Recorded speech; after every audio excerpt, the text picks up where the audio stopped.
Speaker Ryan, members of Congress, thank you so much for having me here today. Taoiseach and Mrs. Kinney, leaders of Ireland and Northern Ireland and the United Kingdom, honored guests, it is always a privilege to join you for this wonderful St. Patrick's Day celebration.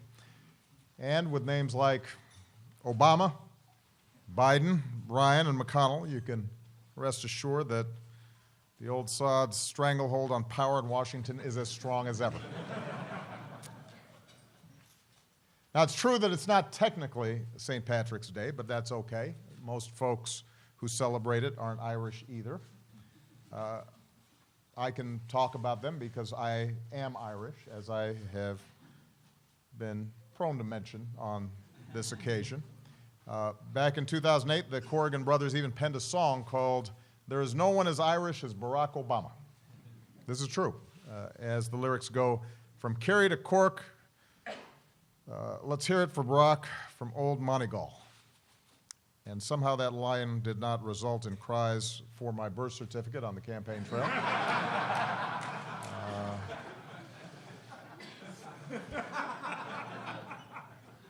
Now, to paraphrase something President Reagan once said at this lunch, on St. Patrick's Day, you should spend time with saints and scholars. So the Taoiseach and I have 2 more stops to make after this. But we do enjoy this tradition. And I want to thank Speaker Ryan for continuing it. It's a welcome break from politics as usual. A moment when we all trade in our red and power blue ties for our green ones. I always imagine every Taoiseach leaving this lunch marveling at how cheerful and bipartisan Washington is. And while I may not possess the persuasive power of St. Patrick, I do hope the hospitality extended here today is similarly extended to my nominee to the Supreme Court when he or she arrives. There are 2 things at least on which Democrats and Republicans in America big-heartedly agree. One is that we take seriously our responsibility to be good to Ireland's sons and daughters, because so many of us are Ireland's sons and daughters. The other is that we strongly support a peaceful and prosperous Northern Ireland, and America will always remain a partner in that process. But even if it is an election year, I think the spirit of this day is something worth aspiring to all year round. And Taoiseach, I hope that you'll forgive me, indulge me for 1 second as I comment on our domestic politics just for a moment. You know, in my State of the Union address, I remarked that many of you have told me you'd like to see more cooperation and a more elevated debate in Washington, but everyone sometimes feels trapped by their politics. I understand that feeling. I served with many of you in Congress. And so I know that I'm not the only one in this room who may be more than a little dismayed about what's happening on the campaign trail lately. We have heard vulgar and divisive rhetoric aimed at women and minorities, at Americans who don't look like us or pray like us or vote like we do. We've seen misguided attempts to shut down that speech, however offensive it may be. We live in a country where free speech is one of the most important rights that we hold. In response to those attempts, we've seen actual violence. And we've heard silence from too many of our leaders. Speaker Ryan, I appreciated the words on this topic that you shared with us this morning, but too often we've accepted this as somehow the new normal. And it's worth asking ourselves what each of us may have done to contribute to this kind of vicious atmosphere in our politics. I suspect that all of us can recall some intemperate words that we regret. Certainly I can. And while some may be more to blame than others for the current climate, all of us are responsible for reversing it. For it is a cycle that is not an accurate reflection of America. And it has to stop. And I say that not because it's a matter of political correctness. It's about the way that corrosive behavior can undermine our democracy and our society and even our economy. In America, there aren't laws that say that we have to be nice to each other or courteous or treat each other with respect. But there are norms. There are customs. There are values that our parents taught us and that we try to teach to our children, to try to treat others the way we want to be treated. The notion that kindness breeds kindness. The longer that we allow the political rhetoric of late to continue, and the longer that we tacitly accept it, we create a permission structure that allows the animosity in one corner of our politics to infect our broader society. And animosity breeds animosity. And this is also about the American brand. Who are we? How are we perceived around the world? There's a reason that America has always attracted the greatest talent from every corner of the globe. There's a reason that Made in America means something. It's because we're creative and dynamic and diverse and inclusive and open. Why would we want to see that brand tarnished? The world pays attention to what we say and what we do. And this is also about what we are teaching our children. We should not have to explain to them this darker side of politics. We should not be afraid to take them to a political rally or let them watch political debates. We should be teaching them that this democracy is a vibrant and precious thing, and it's going to be theirs someday, and we want them to elevate it. Now, I had the cast of Hamilton at the White House yesterday, who were doing an incredible job getting our young people excited about the possibilities of democracy and the power they have to play a part in it. And these young people, drawn from every race and every background from all across the city, you could just see the excitement that they had, the notion that they were somehow connected to the story of a Hamilton or a Washington or a Franklin or a Madison. And so we should be asking ourselves, as those in power with this incredible legacy, whether we are delivering that same message to our children. Are we making them excited about being citizens of this great country? So, when we leave this lunch, I think we have a choice. We can condone this race to the bottom or accept it as the way things are and sink further, or we can roundly reject this kind of behavior, whether we see it in the other party or, more importantly, when we see it in our own party, and set a better example for our children and the rest of the country to follow. It starts with us. Speaker Ryan, you and I don't agree on a lot of policy, but I know you are a great father and a great husband, and I know you want what's best for America. And we may fiercely disagree on policy and the NFC North. But I don't have a bad word to say about you as a man. And I would never insult my fellow Irish like that. The point is, we can have political debates without turning on one another. We can disagree without assuming that it's motivated by malice. There are those here who have fought long and hard to create peace in Northern Ireland and understand what happens when we start going into these dark places, the damage that can be done, and how long it can take to unwind.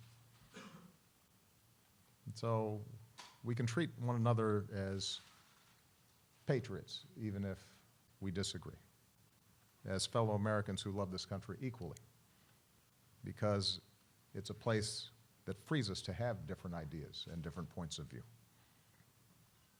So I reject any effort to spread fear or encourage violence or to shut people down when they're trying to speak or turn Americans against one another.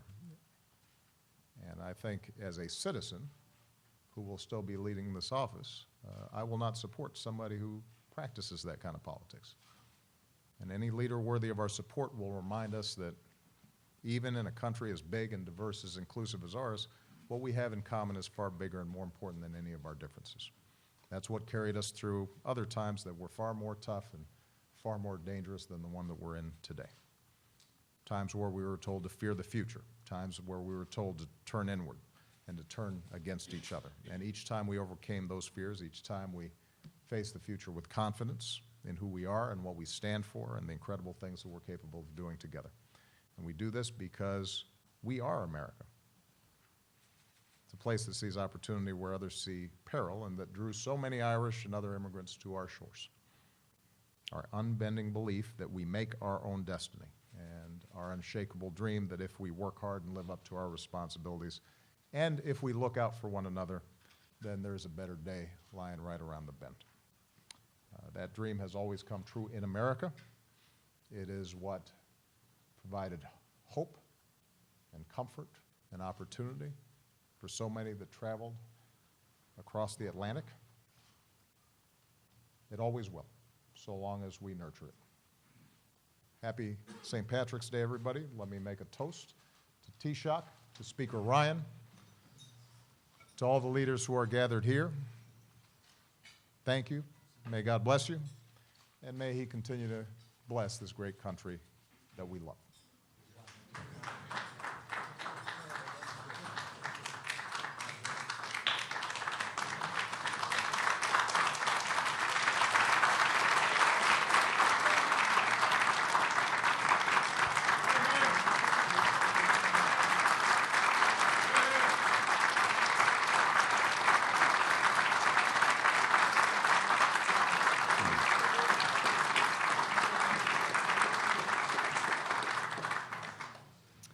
Thank you, Mr. President. And now it is my honor to introduce His Excellency Enda Kenny, Taoiseach of Ireland.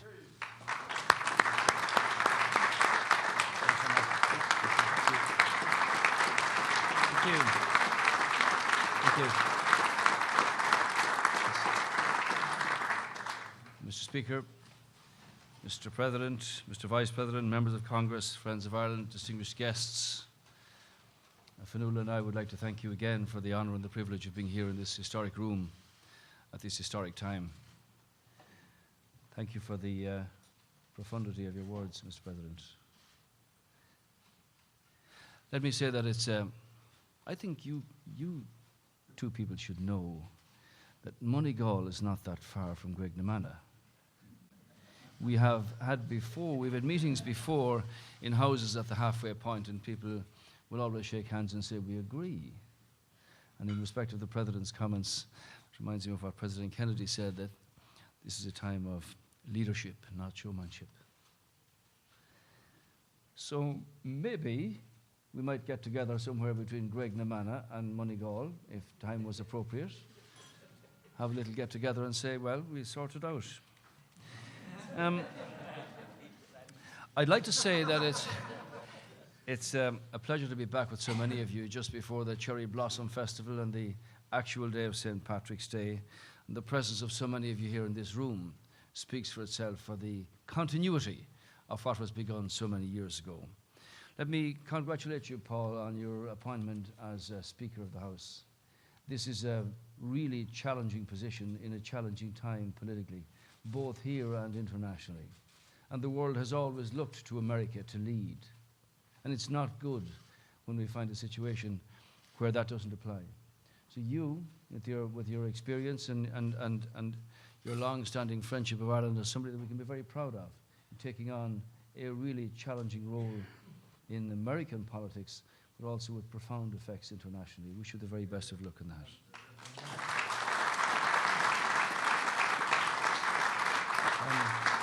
I might say that obviously the relationship between our two countries is as vibrant and as strong as ever. The line of investment both ways is unprecedented. Irish companies now employ 100,000 people across 50 states in the United States. And that's very different from the situation that applied for a century and a half, where the migration was one way, and emigration from the country meant that the parcel from America and the remittances back to Ireland kept people kept people alive, essentially, until such time as we have come to a point where we can employ and contribute to the great American society and the greater commerce of the world. Obviously, our trading links are such that we want to develop that in the time ahead. Clearly, the base in Ireland of 1,000 multinationals, with many of them from the United States, have given an opportunity for young Irish people to give vent to their imaginative qualities of creativity and ingenuity, of being able to meet the bar however high the challenge is. And we're very proud of that association, and it's having an impact on our young people with their opportunity to give of their best. When Brian McMahon was a teacher in Listowel, he used to say that the person in front of the class actually has a challenge, and that is to find the gift or the flower that every person's got. How do you find it? How do you appreciate it? How do you nurture it? And given the state of communications and volume of material that's currently available for every student, teachers have become directors and counselors and finders and appreciate where the talent and the flair lies that will meet the challenge of the time ahead. I'd like to thank you, Speaker and Mr. President, for your support for Northern Ireland. Gary Hart did a fabulous job over there recently in terms of his influence in putting together the conditions that applied for the fresh start to become a fact. And I'm glad to see Peter King and Richie Neal and the other Friends of Ireland have also contributed to that. I know you're going over later for some commemorative celebrations. Also recognise the Secretary of State and the Deputy First Minister. Is Arlene here? First Minister Arlene Foster, Deputy First Minister Martin McGuinness, and recognise the leader of the Sinn Féin party here, Gerry Adams, as well. Clearly, this is a situation that is one that is so precious to us and so near to us that it means that you've got to mind a fragile piece very carefully. I was saddened this morning, I have to say, to learn of the death of Adrian Ismay, who was an officer of the Northern Ireland Prison Service. And on your behalf, I'd like to express our sympathy to his wife at this dreadful time. He died after having been discharged from hospital after a bomb was placed under his vehicle on Friday the 4th of March. Let's just say that this was a callous and cowardly attack on the entire community. And that's why, in the words of the President, it is really important that we focus on peace continuity and reject those who wish to return to days of violence in the dark days when these attacks were commonplace. That agenda will not succeed, and we best honour his memory by redoubling our efforts to build a truly peaceful future for all the people of Northern Ireland, which I'm sure is your wish also. George Mitchell, in his time, made a remarkable impact on as an Irish American with a real interest in seeing that peace was put together, and I'm glad to see that he's the Grand Marshal of the New York Parade this year, and that's a recognition of the wonderful part that he played over those years. As you know, John Boehner, Paul did all of this stuff here for the last number of years, and he used to say when he'd speak, well, I'm going to get rolled again about immigration today, haven't I? So I might as well mention it now. So that has now passed on to your desk and will be a matter for the next administration. So look out. I commend President Obama for what he did in terms of the executive authority that he has. Obviously, there are matters of court there, but this is an issue for us, Paul, as you're well aware, and as an Irish American with strong roots in Graiguenamanagh. What we're going to do is get all of those who have emigrated from that 20-mile radius of Graiguenamanagh and send them down here to you so that you'll see them. And we want them to be documented, and we want them to be able to play their part for the country, of where they now live as law-abiding citizens, and we want them to be able to participate fully in American society. Obviously, it's a situation that I've often referred to in the words of the American national anthem, "The land of the free and the home of the brave." That's where they want to be able to contribute. And because of, I suppose, politics at the end of the day, on the broader scale, not just the Irish, this is an issue that needs to be dealt with. We have similar problems now with migration on a vast scale coming into Europe. And this is causing political challenges for many countries. And as I say, it's a case of leadership at the end of the day being able to bring about a result here.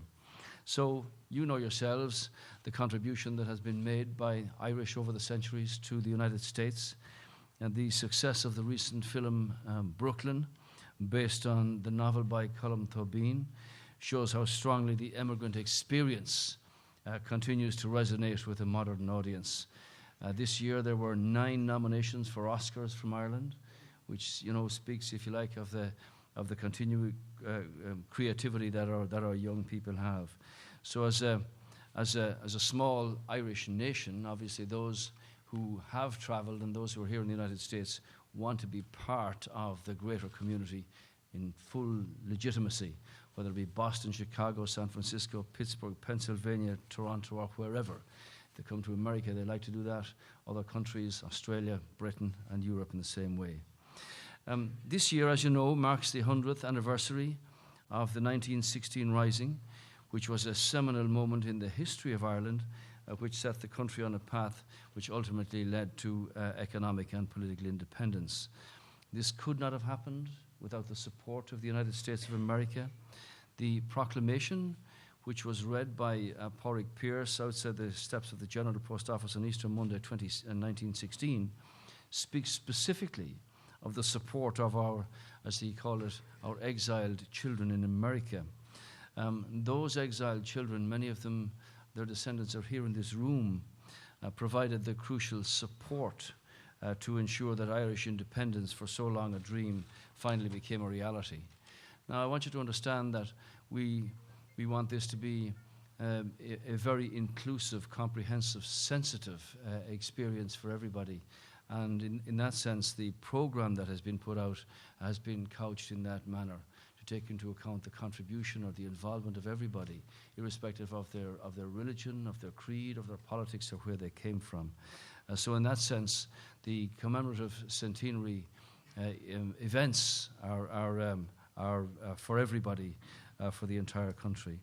So I'm especially pleased to learn about the commemorative events planned for here in the Congress, Paul. And I know that at the Kennedy Centre in May, there's a three-week opportunity to learn the poetry of Ireland, the songs of Ireland, the music of Ireland. If you want to participate, you'll be more than welcome. I also understand that here in the US there will be the Ireland 100.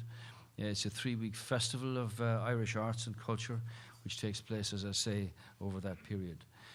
Let me just say finally that I know that I think on the grounds of the Capitol building here, there will be the planting of an oak tree.